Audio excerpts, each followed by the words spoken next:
Sukkur bureau chief ملت news سید ضیاء الرحمان Punjab assembly سے آزادی صحافت اور آزادی اظہار کے خلاف منظور کردہ کالا قانون ممبرز استحقاق بل کے خلاف Pakistan federal union of journalist کی کال پر ملک کے دیگر شہروں کی طرح سکھر یونین آف جرنلسٹ کے زیر اہتمام صحافیوں، کیمرہ مینوں اور فوٹوگرافروں کی کثیر تعداد نے سکھر پریس کلب کے سامنے زیر قیادت پی ایف یو جے کے مرکزی نائب صدر Lala Asad Pathan, S U J کے صدر Saleem Sahto, general secretary Javed Jatoi, Sukkur press club کے صدر نصر اللہ وسیر، نائب صدر خواتین سہرش کھوکھر، رکن F I C P F U J Azhar Zaheer Lodhi, Imdad Buzdar, camera man and photo journalist کے نائب صدر محمد علی سولنگی سمیت دیگر صحافی رہنماؤں کے احتجاجی مظاہرہ اور نعرے بازی کرتے ہوئے پنجاب اسمبلی سے آزادی صحافت اور آزادی اظہار کے خلاف منظور کردہ کالا قانون ممبرز استحقاق بل کی شدید الفاظ میں مذمت کرتے ہوئے فی الفور بل واپس لے کر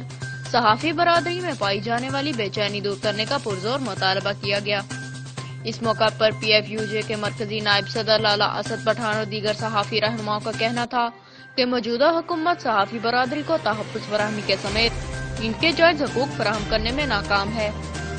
صحافیوں کے مسائل حل کرنے کے بجائے ان کے مسائل میں مزید اضافہ کیا جا رہا ہے،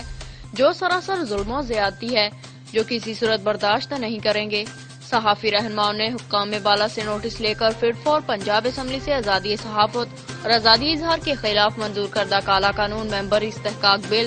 واپس کر کے صحافی برادری میں پائی جانے والی بے چینی و مایوسی کی لہر دور کرنے کا مطالبہ کیا ہے۔